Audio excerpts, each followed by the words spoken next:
দেখো, বাবা কত বড় বড় দুইটা ইলিশ মাছ এনেছে। আমার জন্য এনেছো তাই না বাবা? আমার ইলিশ মাছ খেতে অনেক ভালো লাগে। এখন আমরা এই দুইটা ইলিশ মাছ অনেক মজা করে খাবো। ওগো, এত বড় বড় দুইটা ইলিশ মাছ আনলে, আবার এত বাজারও করে নিয়ে এসেছো।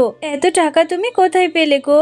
বউ, এই বছর আমাদের জমির সবজি অনেক ভালো হয়েছে, তাই জমির সবজিগুলো বিক্রি করে বড় বড় দুইটা ইলিশ মাছ নিয়ে এলাম। একটা তুমি আমার ভাই টিঙ্কুকে দিয়ে এসো। আমার ভাই টিঙ্কু যে ইলিশ মাছ খেতে খুব পছন্দ করে। হ্যাঁ গো, যাচ্ছি যাচ্ছি।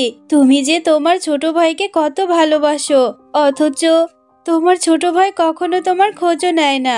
তোমার ভালোবাসা দেখে আমার বড্ড হিংসে হয়। ওই যে দেখো, আপা দেখছি আমাদের এইদিকে আসছে, হাতে আবার বড় একটা মাছও। আপা, আপনি এত বড় মাছ নিয়ে কোথায় যাচ্ছেন? এত বড় একটা ইলিশ মাছ আপনাদের তো নাকি দিনকালই চলে না। তাহলে এত বড় ইলিশ মাছ কোত্থেকে পেলেন? নিশ্চয়ই অন্যের থেকে ধার করে কিনেছেন। না রে ছোট, অন্যের থেকে ধার করে কেন ইলিশ মাছ খেতে যাব? তোর দাদা বাজার থেকে বড় বড় দুইটা ইলিশ মাছ কিনেছে। এবার আমাদের জমির সবজি ভালো হয়েছে যে, তাই তোর দাদা বলল টিঙ্কু যেহেতু ইলিশ মাছ খেতে পছন্দ করে, তাই টিঙ্কুকে বড় ইলিশটা দিয়ে আসতে। সত্যি ভাবি, ভাই আমাকে অনেক ভালোবাসে, অথচ আমি ভাইকে কিচ্ছু দিই না। দোয়া করবেন। আমি এই মাসে ব্যবসার কাজে শহরে যাচ্ছি। শহর থেকে ফিরে আসলে ভাইকে আর কোনো কষ্ট করতে দেব না। হয়েছে হয়েছে, তেমন কিছু তো দেয়ই না। একটা ইলিশ মাছ দিয়েছে বলে তোমার দরদ একেবারে উতলে উঠছে। আচ্ছা ভাবি, ঠিক আছে, ইলিশ মাছটা দিয়ে এখন আপনি যেতে পারেন।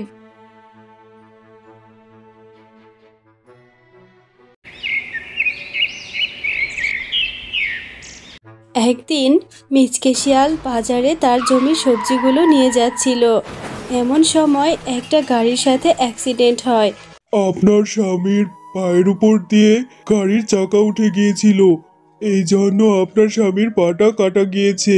তবে ওনার আরো কিছু অপারেশন বাকি আছে, ওনার ভালো মতো চিকিৎসা করতে হবে, আর ওনাকে রেস্টে রাখবেন।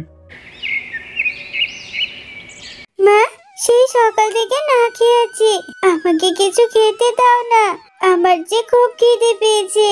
তোর তো সারাদিন কোনো কাজ নেই, শুধু খাই খাই। দেখছিস তো তোর বাবার কি অবস্থা। ডাক্তার বলেছে আরো চিকিৎসা করতে হবে। এদিকে আমার হাতে যে কোনো টাকাও নেই, আমি কি করে কিছু রান্না করে দেব বল? আচ্ছা মা, আমি আর কিচ্ছু খেতে চাইবো না। তুমি আগে আমার বাবাকে চিকিৎসা করে আমার বাবাকে সুস্থ করে তোলো। আরে গিন্নি, তুমি আমার এই ছোট্ট মেয়েটার সাথে এমন ব্যবহার করো না। যাও না, আমার ছোট ভাই টিঙ্কুর বাড়িতে গিয়ে ওদের থেকে কিছু টাকা পয়সা নিয়ে এসো। ওর বিপদের সময় তো আমি অনেক দেখেছি। ওগো, আমার তো মনে হয় না তোমার ছোট ভাই টিঙ্কু আমাকে টাকা দেবে। তুমি অসুস্থ হয়ে পড়ে আছো, একটা বারের জন্য এসে দেখে যায়নি। ওরা তো আমাদেরকে পরিচয়ও দেয় না। বউ, তুমি গিয়ে দেখো, আমার ছোট ভাইকে কত কষ্ট করে লেখাপড়া শিখিয়েছি, তারপর ওর ব্যবসার সময়ও টাকা দিয়েছি। ওরা নিশ্চয়ই তোমাকে ফিরিয়ে দেবে না।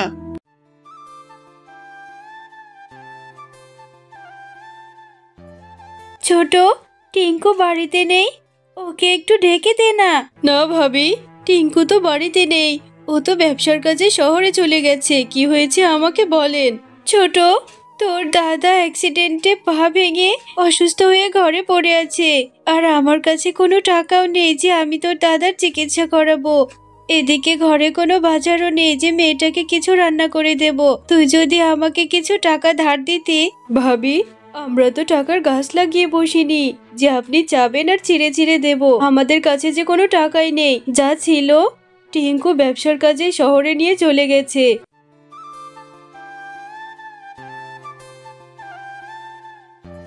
আমি এখন কি করে বাড়িতে যাব? ওদিকে মেয়েটা যে বাড়িতে না খেয়ে আছে, আর টাকা না পেলে যে আমার স্বামীর চিকিৎসাও করতে পারবো না।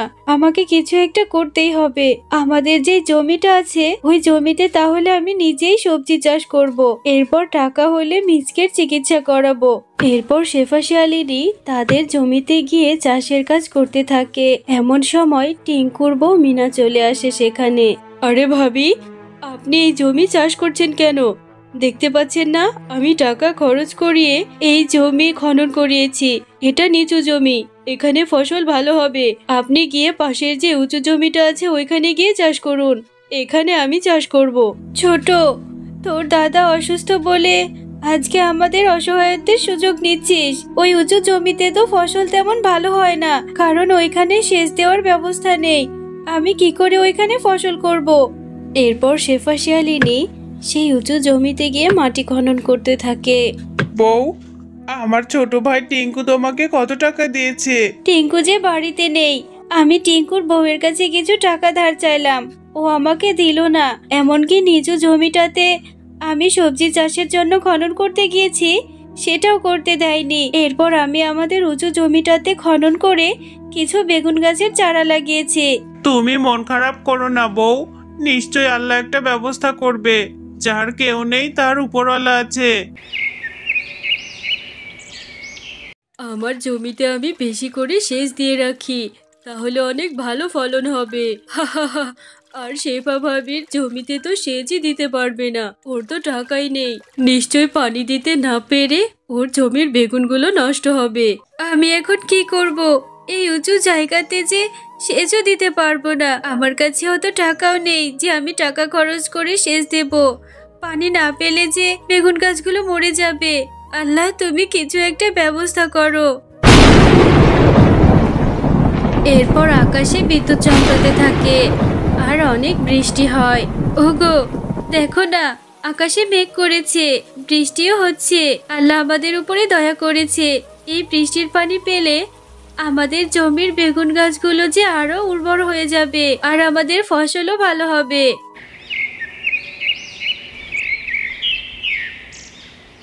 আল্লাহ আমার উপর দয়া করেছে। কালকের বৃষ্টিতে আমার বেগুন গাছের বেগুনগুলো কত বড় বড় হয়ে গেছে আর কত সতেজ হয়েছে। এই বেগুনগুলো এখন আমি ভালো দামে বিক্রি করতে পারবো আর বিক্রি করে মিচকের চিকিৎসাটাও চালিয়ে নিতে পারবো।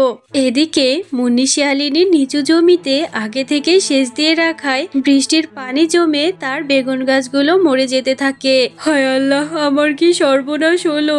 আমার জমিতে বৃষ্টির পানি জমে গাছগুলো যে মরে গেছে, এখন আমি কি করব?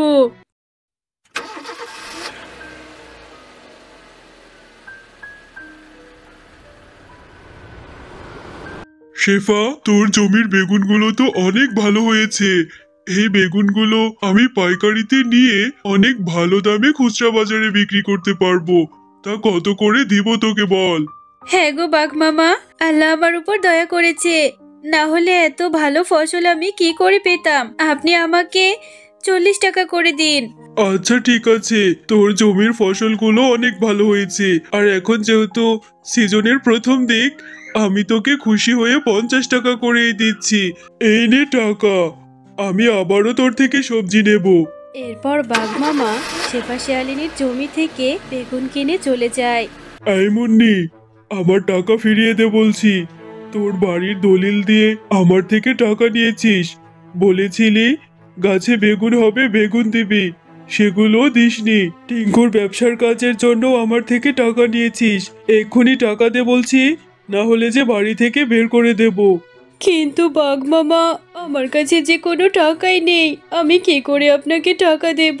আমার জমির বেগুনগুলো যে পচে গেছে আর ওদিকে টিঙ্কুর শহরের ব্যবসাতেও লস হয়েছে। আপনি আমাকে একটু সুযোগ দিন বাঘ মামা। অনেক সুযোগ দিয়েছি, আর কোনো সুযোগ পাবি না, এক্ষুনি বাড়ি থেকে বেরিয়ে যা বলছি।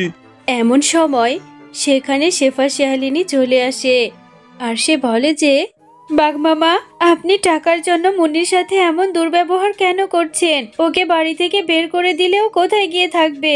আপনি কত টাকা পান আমাকে বলুন, আমি আপনার সব টাকাই ফিরিয়ে দেব। এরপর শেফা শিয়ালিনী বাঘ মামার টাকাগুলো ফিরিয়ে দেয় আর বাঘ মামা তার টাকাগুলো নিয়ে চলে যায়। ভাবি, আমার বোন হলেও হয়তো আমার জন্য এত কিছু করতো না। আপনি আমার জন্য এত কিছু করলেন, অথচ কখনোই আপনাদেরকে আমরা খোঁজ খবর নেইনি। আপনাদের জেনে বুঝে অনেক ক্ষতি করেছি, দয়া করে আপনি আমাকে মাফ করে দিন। ছোট, কে বলেছে? আমি তো তোকে আমার বোনের মতোই দেখি, আর তোরা ছাড়া আমাদের কে আছে বল? আমরা তোকে অনেক ভালোবাসি, আর তুই নিজের ভুলটা বুঝতে পেরেছিস, সেটাই অনেক। এখন থেকে আমরা মিলেমিশেই থাকবো। এরপর থেকে জমির বেগুন বিক্রি করে শেফা শিয়ালিনী ও মিচকে শিয়ালের সংসার অনেক ভালোভাবে কাটতে থাকে।